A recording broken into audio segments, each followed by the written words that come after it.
better. What a clear message that was for me.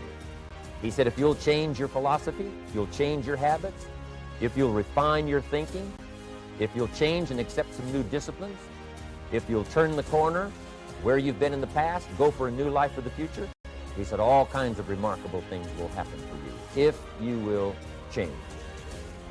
Before I met Mr. Shoaff, I used to cross my fingers and say, I sure hope things will change. I was hoping the government would change and the tax structure would change and that my boss would change and pay me more money. I was hoping that, economics would change and prices would come down. And I was hoping that circumstances would get better. And then I discovered from my teacher that those things are going to continue the same. In fact, all of those things that happen to us is kind of like the wind that blows. And the wind blows on us all. But if you just let the wind blow, I'm telling you, it won't take you where you want to go. All of us must use this wind to take us to the dreams we've got, to the equities we want, to the money we want, to the income we want, and to all the things we want our life to have. This is where we want to go, and we've got a good wind, but we must not leave our future just to the wind, just to the economy, just to the structure of the way things are happening today. Here's what we must learn to do, and that is set a good sail. And if you'll learn to set a good sail, and that's what my teacher taught me in those early days. He said, Mr. Rohn, the wind is going to blow however it's going to blow. Politics are going to be politics, and the economy is going to be the economy. And however it turns out, that's the way it's going to be. What you must learn to do is not to wish for a better wind.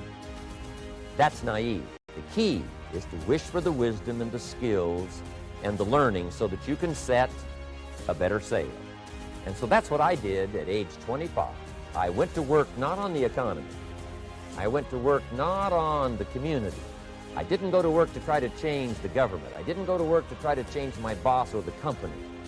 I didn't go to work to try to change circumstances. I went to work to try to change myself. And I picked up that promise my teacher shared with me, that if I would change, my income would change. If I would change, my bank account would change. If I would change, my future would change. And sure enough, his promise came true for me. The first 6 years of my economic life, I wound up broke. Those pennies in my pocket, nothing in the bank, behind on my promises. The second 6 years of my economic life, I wound up rich. But interestingly enough, the second 6 years of my economic life, the government was about the same and the economy was about the same. The companies were about the same. What they paid was the same. The circumstances around me were the same. My negative relatives were the same. But I was not the same. That's how my life changed. That's how things started working for me, changing my life all those years ago.